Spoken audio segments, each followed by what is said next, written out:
Welcome to the third opinion ख़वातीन व हज़रात। आज के इस शो में हम जिन मौज़ूआत पे बात कर रहे हैं वो बड़े ही ट्रैजिक भी हैं और एक हवाले से हिस्टोरिकल भी हैं। मौज़ूआत क्या हैं? एक ही मौज़ू है और मौज़ू आज का ये है कि आज पाकिस्तान के सुप्रीम कोर्ट ने पाकिस्तान के ex military general retired general Pervez Musharraf जो कि पाकिस्तान के हेड ऑफ़ द स्टेट भी रह चुके हैं को गद्दारी के मुकदमे में सज़ा सुनाई है। ये एक ऐसी ख़बर है जो इस वक्त पूरे इंडियन सब कॉन्टिनेंट में जहाँ कहीं भी अरब दुनिया में या रिलेटेड जो इलाके हैं उसमें डिस्कस हो रही है। इस खबर की अपनी जगह बहुत बड़ी अहमियत है और इस हवाले से ज़ाहिर है कि इस पे बहुत सारे जो हैं वो तज्ज़िये जो हैं वो हो रहे हैं। मैं आज इस ख़बर को लेकर ये बहुत ही मुख्तसर अंदाज में इसके मुख्तलिफ़ पहलू जो हैं उन पर रोशनी डालूँगा। मेरे नज़दीक ये ख़बर जो है वो हिस्टोरिकल इसलिए है कि ये पाकिस्तान की अदलिया की तारीख़ का सबसे हिस्टोरिकल डिसीजन है एक तरफ, यानी जिससे आपको अदलिया की जो है वो तारीख़ और आज के दौर में उनका एक इस तरह का जुर्रातमंदाना कदम जो है उसके बारे में मैं थोड़ी सी डिटेल से बताऊंगा। और दूसरी तरफ पाकिस्तान की फ़ौज के लिए और मिलिट्री के लिए ये एक बहुत ही ऐसा दिन है जिसको उन्होंने ख़ुद ही बड़ा अफसोसनाक करार दिया है। और जैसा कि आपने देखा है कि पाकिस्तान मिलिट्री स्पोक पर्सन जो है उसने बड़े वाज़ेह अल्फाज में कहा है कि हमने इस डिसीजन को विद पेन एंड एंगश लिया है और उन्होंने इस बात को छुपाने की ज़रूरत महसूस नहीं की कि ये डिसीजन जो है उनके लिए काबिल कबूल नहीं है और ये दुरुस्त नहीं है और जो ड्यू प्रोसेस ऑफ लॉ है वो इस सिलसिले में पूरा नहीं किया गया। ये है मिलिट्री स्पोक्स पर्सन का स्टैंड। अब ये एक बड़ी दिलचस्प बात है कि इस वक्त एक ऐसे वक्त में ये डिसीजन सामने आया जब दो इदारे जो हैं, एक तरफ पाकिस्तान मिलिट्री है और दूसरी तरफ पाकिस्तान जुडिशरी है, वो उस समाज के अंदर उस स्टेट के अंदर अपनी अपनी फुटिंग, अपनी अपनी क्रेडिबिलिटी और अपनी अपनी प्रेस्टीज की जंग लड़ रहे हैं। इस हवाले से मैं समझता हूँ कि इस पे थोड़ा सा इस एंगल से भी देखा जाना चाहिए। जहाँ तक जुडिशरी का ताल्लुक है तो मुझे ये कहने में कोई बात नहीं कि पाकिस्तान की जुडिशरी के माथे पर भी इतने ही दाग हैं जितने के पाकिस्तान के उन फ़ौजी जर्नलों के माथे पे हैं जिन्होंने मुल्क में एडवेंचर करके तो बार बार मुल्क में जमहूरी हुकूमतों को मनसूख करके इक़्तिदार पे कब्ज़ा किया। अगर वो दाग गिने जाएं या उन दागों का शुमार हो सकता हो तो मैं समझता हूँ कि ये तय करना बड़ा मुश्किल होगा कि किसके माथे पे कितना बड़ा या कितने ज़्यादा दाग हैं। इस हवाले से अगर आज पाकिस्तान की जुडिशरी ने ये डिसाइड कर ही लिया जस्टिस खोसा की क़यादत में कि हम वो दाग धोते हैं और कुछ ऐसे जुर्रातमंदाना किस्म के डिसीजन भी करते हैं जिनकी वजह से हम ये जो बोझ उठाए घूम रहे हैं गुज़श्ता 70 साल से उसमें कुछ कमी वाक़ई हो, तो मैं समझता हूँ कि इसको तारीख़ी कहने में कोई बात नहीं है। इसलिए कि जैसा कि मैंने अर्ज़ किया कि पाकिस्तान की मिलिट्री पाकिस्तान की जुडिशरी ने गुज़श्ता 70 सालों में कुछ ऐसे डिसीजन किए हैं जिनकी वजह से अगर ये कहा जाए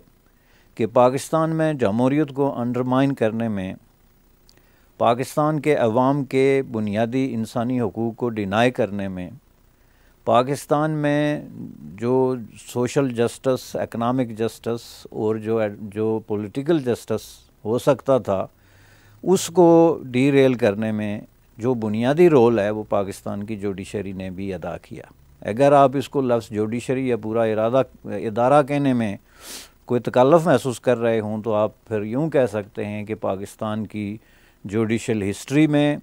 ऐसे जजों की कमी नहीं रही है जो जमहूरियत और आमरीत की लड़ाई में या इंसानी हकूक़ और जाबर कुव्वतों की लड़ाई में हमेशा जो है वो जाबर कुव्वतों के साथ या आमर कुव्वतों के साथ रहे हैं और उन्होंने इस तरह के डिसीजन किए हैं जिसकी वजह से जमहूरी कुव्वतों की जदोजहद को सख्त किस्म का दचका लगा है।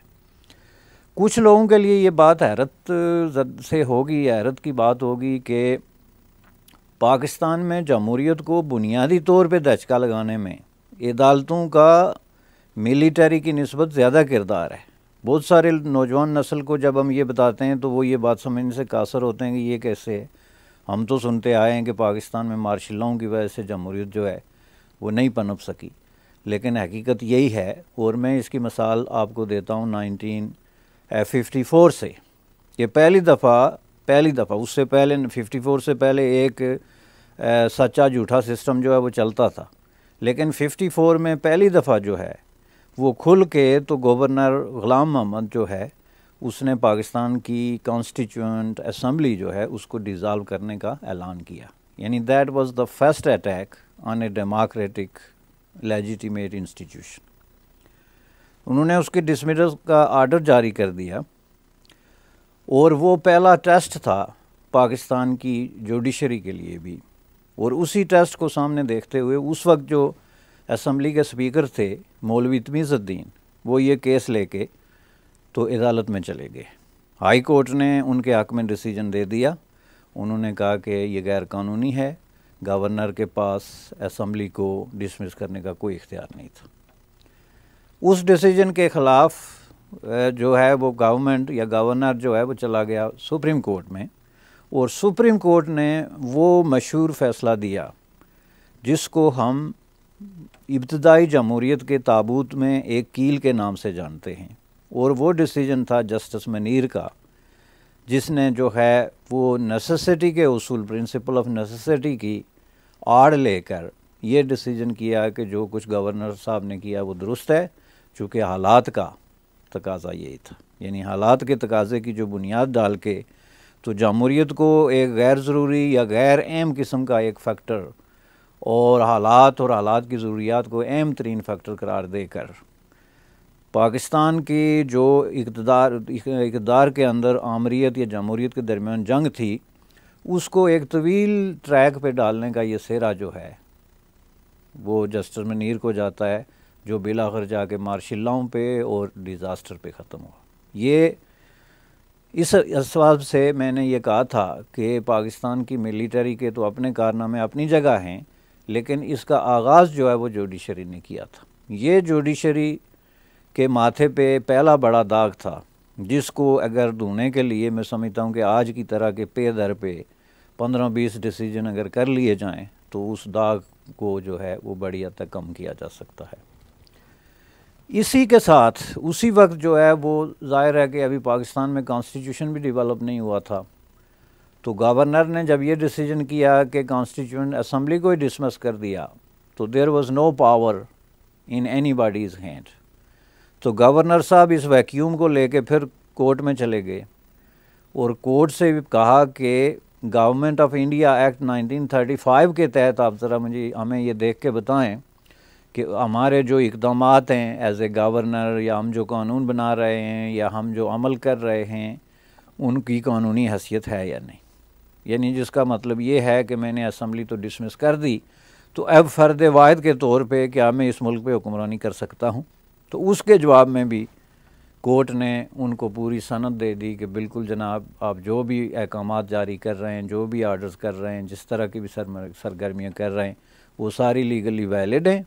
और आपको जो है इस सिलसिले में कोई ना पूछ हो सकती है और ना इन लाज को कोई इनवैलिड करार दे सकता है।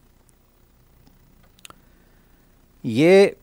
एक मतलब है सिचुएशन मैंने मिसाल इसलिए दी कि ये अभी तक ये मार्शल लॉ से पहले की बात मैं कर रहा हूँ कि जब सिविलियन वर्सेस जुडिशरी और उस वक्त तक पाकिस्तान में मिलिटरी का जो रोल है वो इंट्रोड्यूस तो पॉलिटिक्स में हो चुका था, लेकिन उस तरीके से जो है वो खुल के सामने नहीं आया था। उसके बाद जो है एक ये इस प्रोसेस के बाद एक अहम तरीन जो केस था वो उसको 200 केस के नाम से याद किया जाता है, और ये केस भी पाकिस्तान जुडिशरी के लिए एक बहुत बड़ा बोझ है जो वो कई अरसे से अपने कंधे पे उठा के जो है चल रही है। ये केस तो बुनियादी तौर पे एक कत्ल केस था बलूचिस्तान का 200, जिसने हाई कोर्ट में इसको चैलेंज किया, जो FCR के तहत और फिर ये केस इत्फाक से जिस वक्त ये ट्रायल हो रहा था, डेट फिक्स हो चुकी थी, तो उस वक्त अयूब खान ने मार्शल लॉ लगा दिया। तो अब जो है वो सुप्रीम कोर्ट के सामने वो केस जो है वो इस तरीके से आ गया था कि सुप्रीम कोर्ट अगर चाहता तो अयूब खान के मार्शल लॉ पे भी रूलिंग दे के तो उसको गैर कानूनी करार दे सकता था। That was the first time. लेकिन उन्होंने इस सिलसिले में जो है वो बिल्कुल वही जो रवायत पहले उन्होंने डाली थी उसके मुताबिक जो है वो नेसेसिटी के उसूल के मुताबिक उसको डिसमिस कर दिया। तो ये तीसरा बड़ा जो है एक दाग था जो इस हिसाब से आके जो है इनके सर पे लगता था। तो उसके बाद फिर ज़ाहिर है कि बात थोड़ी आगे जाती है जहाँ पे जाके बराह रास्त जब मार्शल लॉ डिक्लेयर कर दिया गया और जनरल अयूब खान को चीफ मार्शल लॉ एडमिनिस्ट्रेटर जो है वो बना दिया गया। अब उसके बाद फिर ये होता है कि चीफ मार्शल लॉ एडमिनिस्ट्रेटर बराह रास्त सामने आ जाते हैं, तो वहाँ से जाके तो फिर जो मुअर्रिखीन हैं या तज्ज़िया नगार हैं वो इस बात का इज़हार करते हैं कि जनाब मिलिटरी ने पाकिस्तान में जमहूरियत के ख़िलाफ़ इक़दाम करने शुरू किए। अब ये इक़दाम भी कुछ इस तरह नहीं किए थे, बल्कि अयूब खान का जो था डिक्लेरेशन उसको उन्होंने जस्टिफाई किया कि ये वक्त की ज़रूरत थी और इस हवाले से उन्होंने पाकिस्तान में जो पैरा मार्शल लॉ था उसको समझ लें कि एक कानूनी अम्ब्रेला फराहम कर दिया। तो इस हवाले से पाकिस्तान में मार्शल लॉ के आगाज़ और उसके तसलसल में जुडिशरी जो है वो एज ए पार्टनर जो है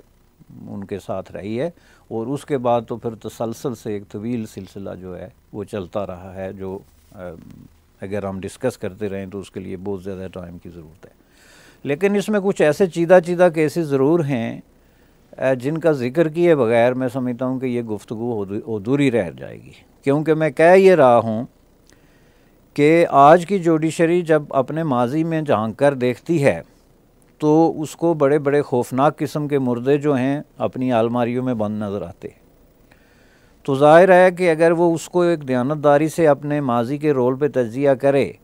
तो फिर आज की तरह के डिसीजन जो हैं करना उसके लिए मतलब है एक लाजम फ़र्ज़ बन जाता है,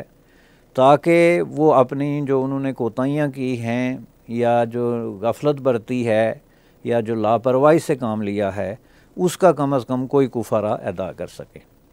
अयूब खान के मार्शल लॉ के दौरान जितनी चैलेंजेस होती रही हैं कोर्ट्स में, मुख्तलिफ पिटिशन होती रही, रीट पिटिशन ह्यूमन राइट्स के हवाले से, डेमोक्रेसी के लिए या अनलॉफुल एक्शंस के लिए के ख़िलाफ़,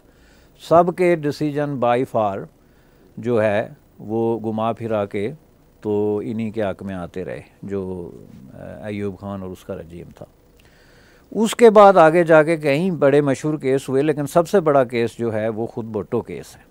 भुट्टो केस, इस पे मैं समझता हूँ कि कुछ कहे बगैर सब लोग जानते हैं कि पाकिस्तान की तारीख़ का एक स्याह तरीन केस, इसके लिए कलंक या टीका या जो भी लफ्ज़ आप इस्तेमाल करें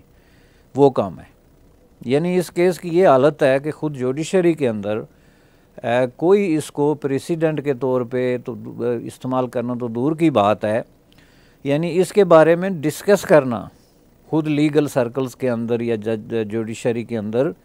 इसको डिस्कस करना जो है वो बाज़ औक़ात उनके लिए मुश्किल होता है, चूँकि इसमें उनको अपने लिए इतनी शर्म महसूस होती है कि वो इसको इवन एक्नॉलेज करने के लिए भी तैयार नहीं कि ये हमारी हिस्ट्री का कोई केस था जिसके अंदर किसी जज ने कोई रोल प्ले किया। लेकिन इनफैक्ट इसका जो जज था, जो मेन था, वो था मौलवी मुश्ताक,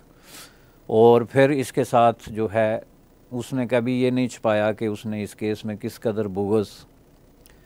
और नफ़रत से काम लिया। और उसके बाद जो सैयद सजाद अली शाह साहब हैं जिन्होंने बरमला इस बात का इज़हार किया कि उन्होंने इस केस में ज़बरदस्त किस्म का जो है वो इन्फ्लुएंस और प्रेशर और जानबदारी से काम लेके तो गलत डिसीजन किया, यानी उन्होंने ओपनली एडमिट किया कि इस सिलसिले में उनसे डिसीजन जो है वो गलत हो गया था। अब ये केस जो है ये तो खैर एक लैंडमार्क है, समझ लें कि जो हिस्ट्री पे और इस पे उस वक्त जो फ़ॉरेन बहुत सारे ऑब्ज़र्वर थे पाकिस्तान के कोर्ट्स में, बहुत सारे लॉयर्स थे इंटरनेशनली बैठे हुए, बहुत सारे जो है वो जर्नलिस्ट थे जिन्होंने बार बार लिखा है कि किस तरीके से इस केस के दौरान जो है वो ड्यू प्रोसेस को बाईपास किया गया, किस तरीके से बायस किस्म की स्टेटमेंट जो है वो जजों ने प्रोसीडिंग के दौरान दी और किस तरीके से सारी सिचुएशन को मैनिपुलेट करके तो एक बेगना पॉलिटिशियन को नाकर्दा गुनाह की सज़ा दी गई। इस केस के साथ साथ एक और बड़ा केस और जो बहुत ही ज़्यादा मशहूर भी है और इस सारे प्रोसेस में यानी जमहूरियत वर्सेस आमरीत जो जंग है उसमें वो एक बुनियादी केस की हैसियत रखता है, वो है बेगम नुसरत भुट्टो केस। बेगम नुसरत भुट्टो केस में नुसरत भुट्टो ने जुल्फ़िकार अली भुट्टो की सज़ा, उनकी इम्प्रिजनमेंट और मार्शल लॉ के ख़िलाफ़ जो पिटीशन और जो दरख्वास्तें अदालत में दी वो केस थे। और उस केस में भी जजेस ने हस्बे साबक यानी मौलवी तमीज़ुद्दीन केस की से रवायात जो बनाई गई थी उनको जारी रखते हुए, बल्कि उनकी कदर कीमत में इजाफ़ा करते हुए, उन्होंने जो है वो इस केस में ये कहा कि जी ये भुट्टो साहब की गिरफ़्तारी भी सही है, उन पे लगाए जाने वाले चार्जेस भी दुरुस्त हैं और मार्शल लॉ भी जो है इसमें कोई ऐसी अनकॉन्स्टिट्यूशनल बात नहीं है। और जनरल ज़िया-उल हक को एक तरह की जो है वो खुली छुट्टी दे दी कि वो जो काम कर रहे हैं वो इसी तरीके से जो है वो करते रहे। अब इस हवाले से आप देखें कि ये जो पॉलिटिशियन थे इनको इस बात का कोई शक नहीं था कि अदालतें जो हैं वो जिस तरह का रोल प्ले कर रही हैं, जिस तरह के प्रेशर में हैं और जिस तरह की लापरवाही या लातलकी का मुजाहरा कर रहे हैं मुल्क के डेमोक्रेटिक सिस्टम से, या जो डिक्टेटरशिप मिलिटरी डिक्टेटर्स और सिविलियन के दरमियान जो कशमकश है उसमें अपने आप को किस तरह वो मिलिटरी के तरफ जो है वो खड़ा रख रहे हैं। तो इसके बावजूद उन्होंने बातौर टेस्ट में समझता हूँ कि नुसरत भुट्टो को शायद ये कभी कोई इस तरह की उम्मीद नहीं हुई होगी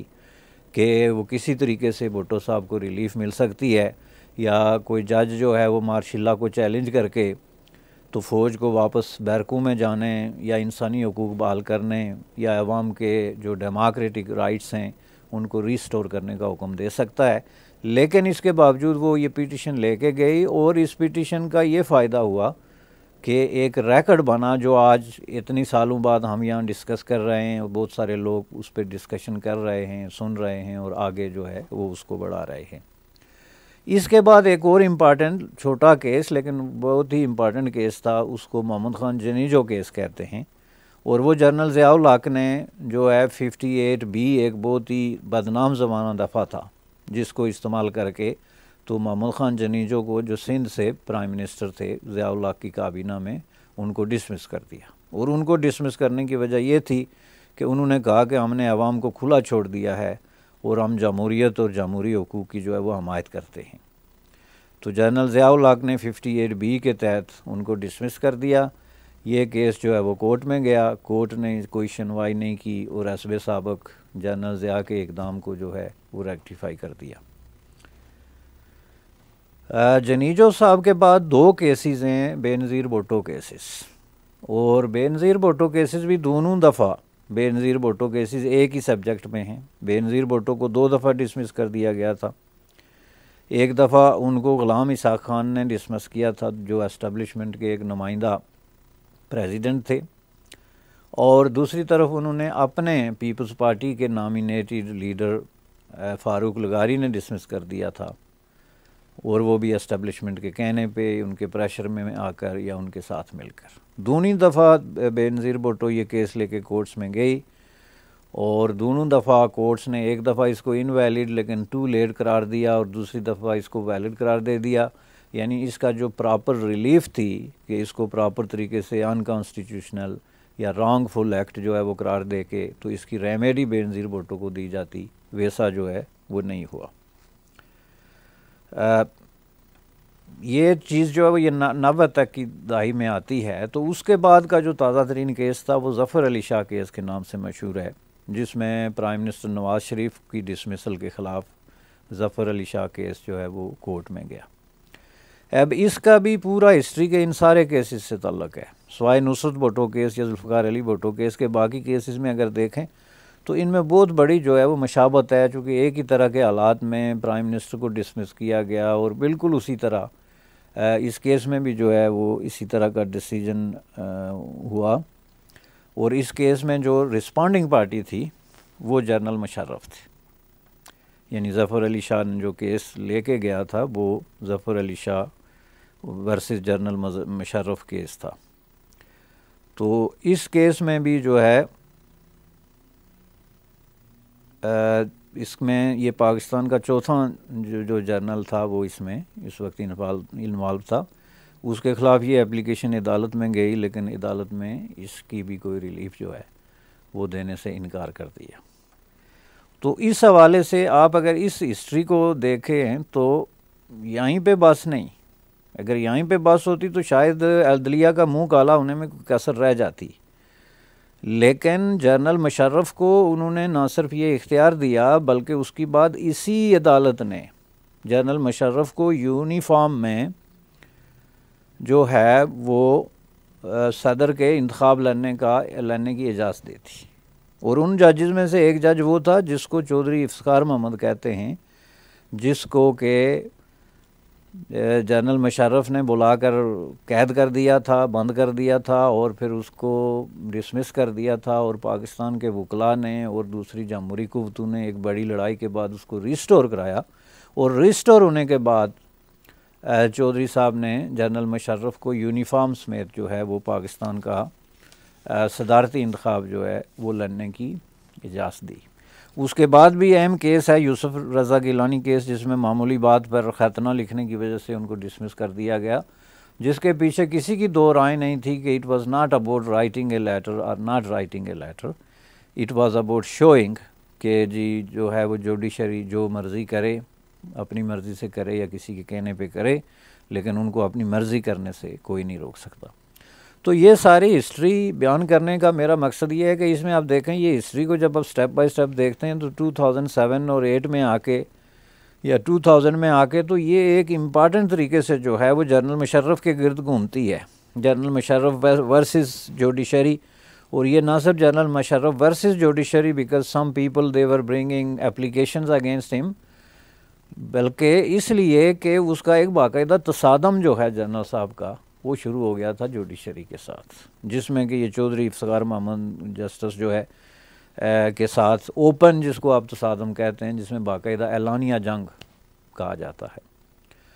तो इसके बावजूद अदालतों ने उनको जनरल साहब को जो है वो रिलीफ दी। बाद की जो हिस्ट्री है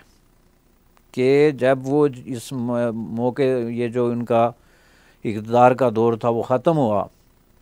तो जब उनके ख़िलाफ़ जो है वो नवाज़ शरीफ साहब ने ये शुरू किया कि इनके ख़िलाफ़ गद्दारी का मुकदमा कायम किया जाए, तो अब कुछ लोग ये कहते हैं कि नवाज़ शरीफ का इस तरीके से विक्टिमाइज़ होने की वाहिद वजह, और अगर नहीं तो सबसे बड़ी और बुनियादी वजह यही थी कि उन्होंने एज ए पॉलिटिशियन ये जुर्रत की कि एक एक्स मिलिटरी चीफ़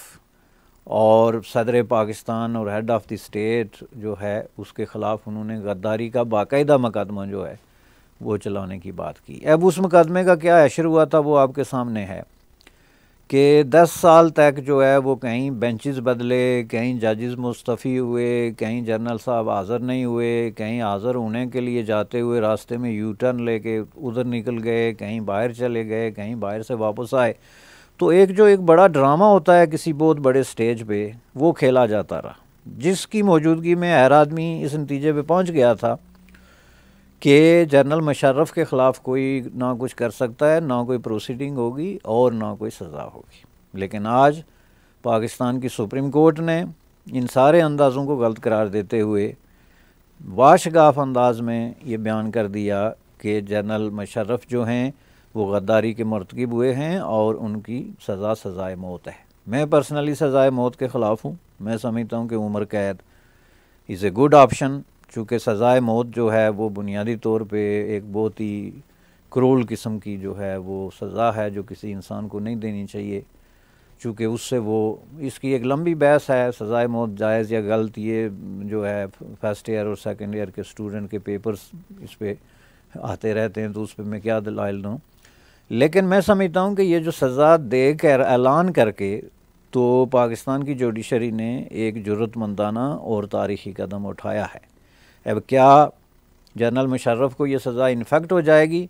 इसके बारे में बहुत सारे तज्ज़ियाकार ये कहते हैं कि अब जनरल मुशर्रफ को सज़ा देना या ना देना बराबर है। ये ऐसे या जैसे आप किसी मुर्दे को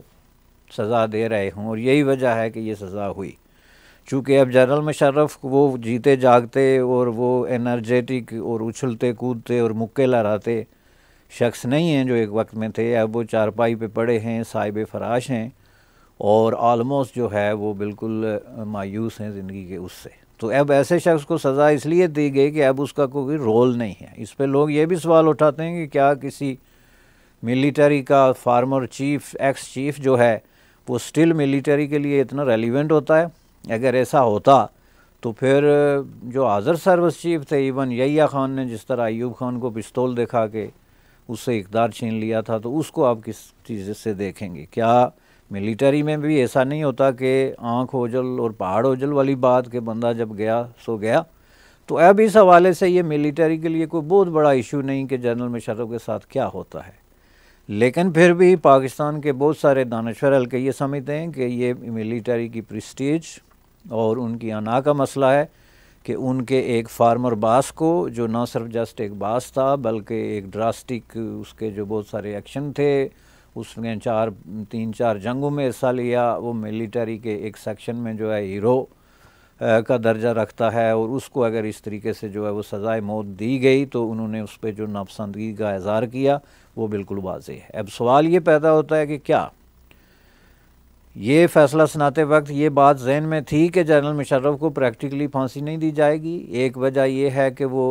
उनकी सेहत की ये हालत है, और इसमें भी कानून के जो क्लासिक नज़रियात हैं उसमें जो शख्स सेहत और बीमारी के इस स्टेज पे हो उसको फांसी देने के बारे में बार बार सोचा जाता है। और दूसरा लीगली चूँकि वो मुल्क में नहीं हैं, वो इस वक्त जो है वो यूनाइटेड अरब एमिरेट्स में मकीम हैं और वहाँ पे ज़ेर इलाज हैं। तो क्या practically is it possible Pakistani authorities के लिए, और अथॉरिटीज़ भी वो इस वक्त, चूँकि ये तो जुडिशरी हो गई, तो जुडिशरी आगे इसको इम्प्लीमेंट कराने के लिए गवर्नमेंट ऑफ पाकिस्तान को देगी। तो गवर्नमेंट ऑफ पाकिस्तान जिसको हम कहते हैं, इस वक्त उसमें 8-10 मिनिस्टर्स जो मोस्ट पावरफुल और इन्फ्लुएंशियल मिनिस्टर्स हैं,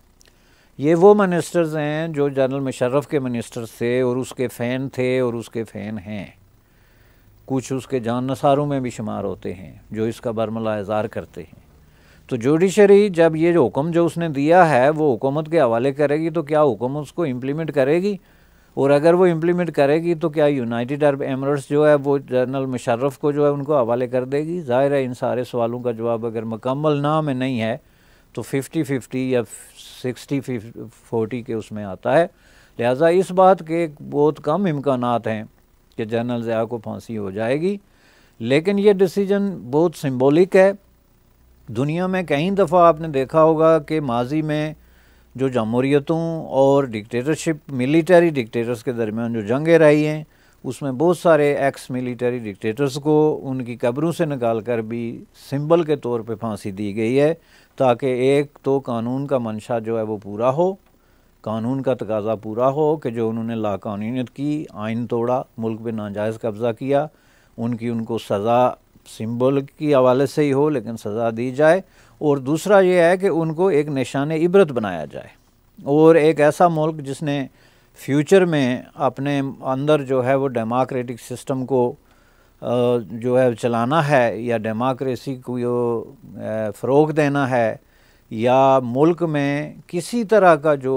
एंटी डेमोक्रेटिक रिस्क है, लूमिंग रिस्क जिसको आप कहते हैं, ख्वाह वो किसी मिलिट्री की तरफ से हो, पैरा मिलिट्री की तरफ से हो, या किसी और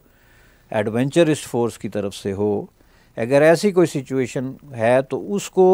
भी ये दिखाने के लिए कि ये नाकाबिले माफ़ी जुर्म है, आइन तोड़ना, मुल्क पे ज़बरदस्ती काबज़ होना, अवाम के मुंतखब नुमाइंदों से उनका मैंडेट छीनना